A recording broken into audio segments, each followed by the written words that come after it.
This is Rumor Control. Here are the facts. Welcome to Perfect Organism, the Alien Saga podcast. Welcome to another one of our video entries. It's been a while since we've gotten together to do a video, and we feel like we were overdue. The last video we did was at USC. We've gone through video shenanigans since our last video. Let's be clear, Jamie. It's not been a while since we've done a video. It's been about an hour and a half since we've done a fucking video. That's true. We tried to make this happen 4 times, starting with your birthday, which belatedly happy birthday last week. I got to wish you it in real time the first time we did the video, but now we're here. We have a better connection. You've wiped your computer. There's news. We're doing it. Yeah, all the porn's gone. All the porn's been gone. You can scrub all the weird monster porn you're into. Just scrub this and stuff. All the alien action figure porn.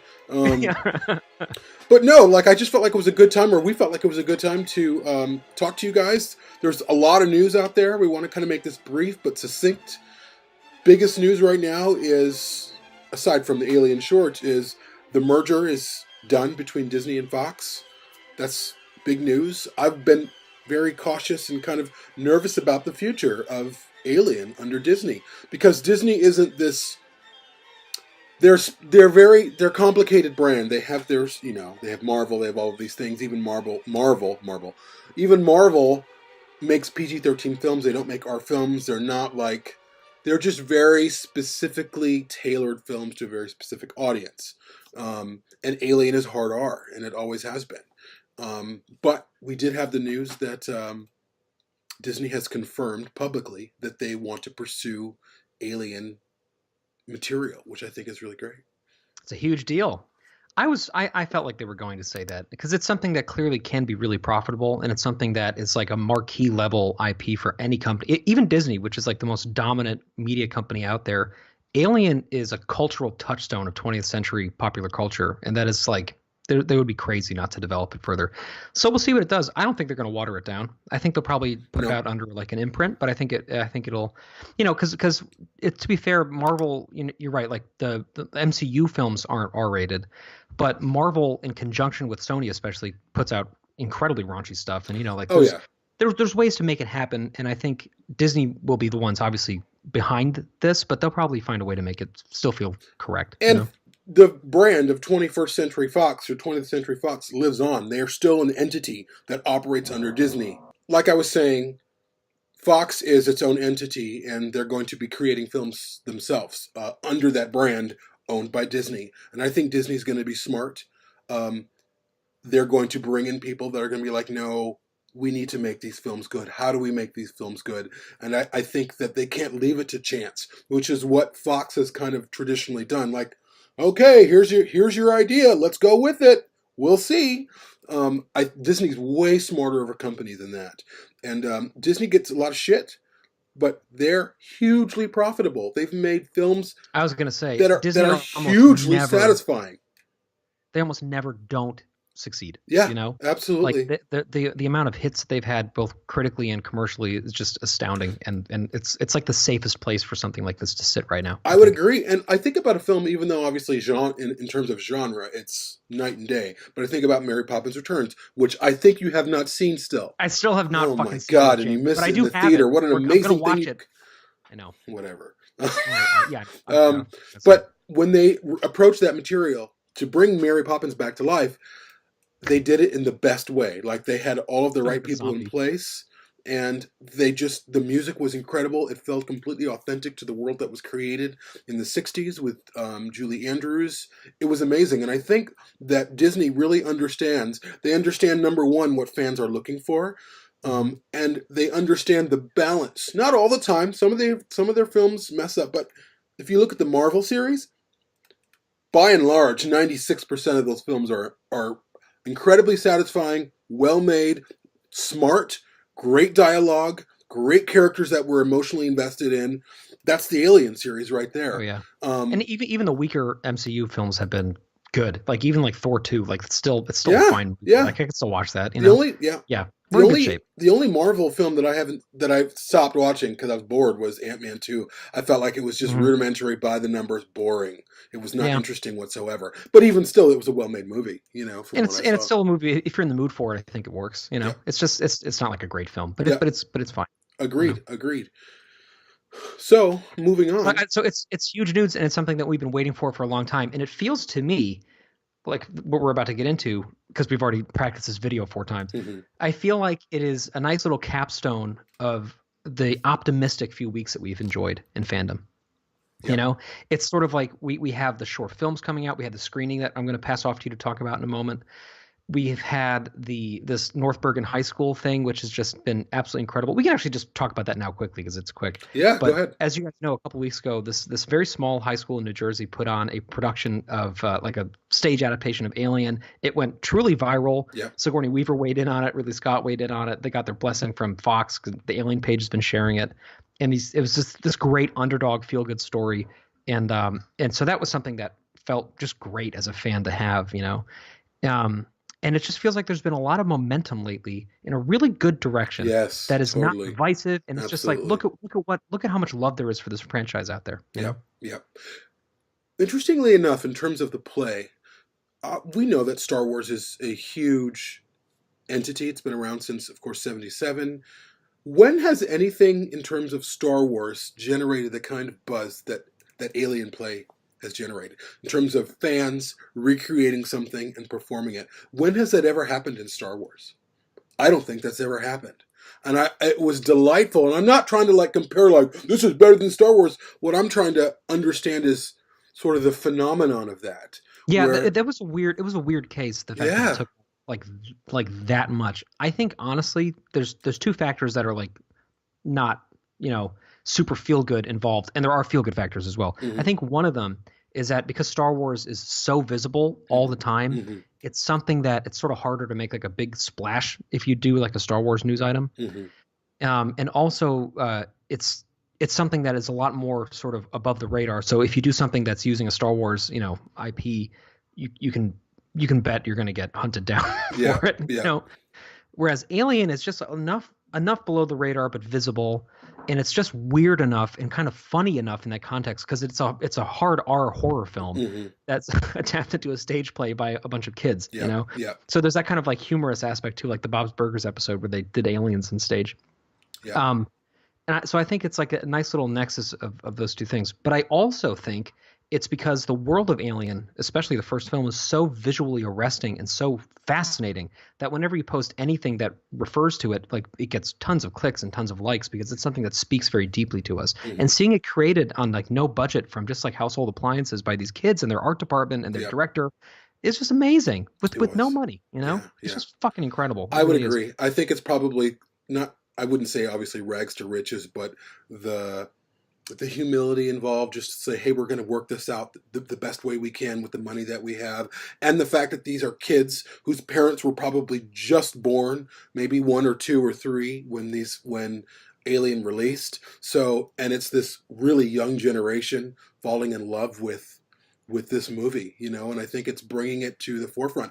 I really think all of this happened at a really serendipitous time, you know, for the future of this series. And I'm excited. Like, I think we'll probably get an announcement on film relatively quickly, I think. I mean, I think you might be right. I can see, it feels like with things falling into place, with, you know, Fox is now kind of stabilized with who's going to stay, who's going to go. Disney is confirming publicly that they're going to work on it. Mm-hmm. We already know there's a ton of things in the pipeline at various stages of development. Mm-hmm. Most of them aren't past the stages of like, here's a folder with some pictures in it. But mm-hmm. but there are a lot of ideas floating around out there. And there's obviously a very public appetite for this film based on the virality of that high school thing. Yeah. So like, I think, you know, if we'd had this conversation a month and a half ago, I mean, we probably did have it a month and a half ago. You know, we felt very differently about it. But now it's like, I think we're in a good place. I think we might see something. I agree. And I think maybe they won't announce a title or anything, but I think they'll probably say, we plan to release an Alien film in the next 2 years or something like that. I think I've had this discussion before with a couple of people. When Fox or when Disney has these mergers and they buy these companies, much like they did with Lucasfilm, they need to a return on that investment. God, so it's fucking crazy that Disney's made back the money. About like how that they've bought so many huge things. they It's have. crazy when you just sort of talk about them like this because I'm so fixated on Marvel. But you're right. They also like are responsible for Star Wars obviously now. So like, Yeah, yeah. I almost forgotten about that for some reason. That's But they're going to fucking need a crazy. return on their investment. They're going to need to make money off of the properties that they Yeah. now own, which are, of course, the X-Men and Alien and Predator. Although I don't know if there's a future for Predator. And as far as I know, there is not a future for Alien versus Predator in terms of the screen world, the film world, which I think is fine. I think they need to Mhm. leave all that behind. I think that they're smart. If they are smart, and I know that they are, that stuff just watered down the brand. It just really diluted it and kind of took the seriousness away from what Alien really is. So I think that they're going to need to make a very profitable Alien film, a film that Yeah. makes them a profit of at least $200 million profit, pure profit after promotion. So here's hoping. Unless Unless they make a small movie, which I also think would be really nice. I agree. Because it's because like a film like Aliens could make that money, right? Yeah. The Blomkamp thing could potentially make that kind of money Yeah. if it's done really well. Yeah. But there's also room for like a more Blumhouse approach, like we've talked about before, where they could give it, a nice like a production budget of like 70 million, Mm-hmm. make a really good movie with a less. good director like Yeah. Alex Garland, even Yeah. 50 million, Yeah. and put it out there under Fox as a horror thing. And I think it would make money because people are going to see horror movies left and right lately. And I Mhm. think it could, or like Jordan Peele. Oh my God, I love that idea that you put up on Facebook. Yeah, I do too. Funny, I I've don't know been if thinking that's- about Us more and I more, don't and I think he- feel like I don't think he know could do if he's the right guy, but I mean, his movies are super different, but to have somebody like that who's that gifted with genre try it, I mean, it could be amazing. Yeah. Anyway, all that to say, this is going a lot of directions. We're in great shape right now. Yes. Alex Garland should direct it. Yeah. Everything's good. Alex Garland. We can move on. Yeah, and in terms of visibility, the next things really are the Alien short films, which the first one dropped last week, which was Alien Containment. A new one drops today, or depending on when you see this evening, which is Alien Specimen, which I was able to see all of them at the Fox screening a week ago this past Tuesday, which was really, really great. Yeah, you want to tell us a little bit about that? I will tell you about it again. Yeah, I have just a heads up, people. I have this memorized right now, so I'm going to act surprised for your benefit.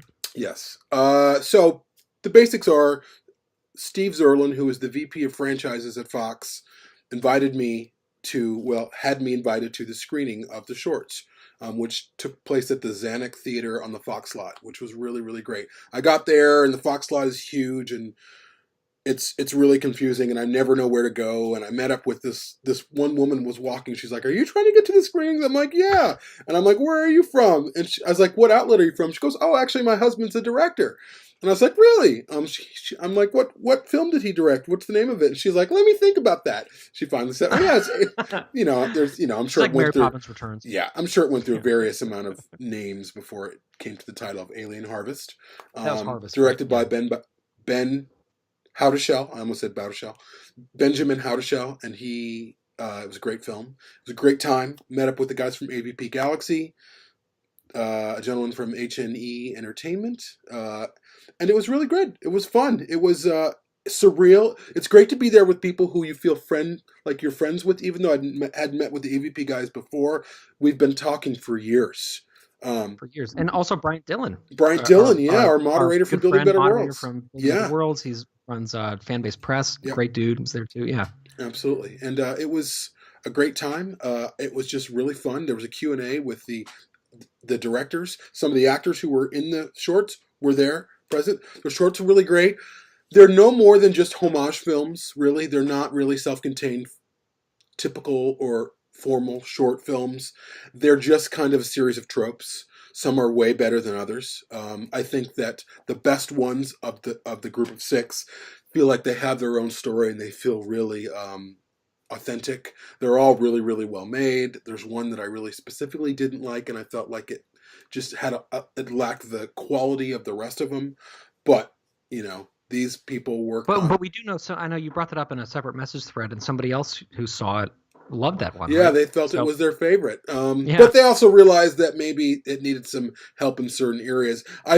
What's interesting though is the one that's my least favorite, and we'll get to that eventually, not on this episode, but it did have a story that was self-contained, that none of the rest had. It had a kind of a story from beginning to end. It was telling its own story, whereas the rest of them, you're kind of thrust into the middle of a story. Right. So in that regard, I think it does have the best story in terms of storytelling. Really? Yes, I just felt like it was miscast, and the acting wasn't great, the effects weren't great, and some of it was ridiculous. But that aside, all of these people got together. They were given money from Tungle and Fox to create these films. They worked really, really hard on these films. I know what that's like as a filmmaker.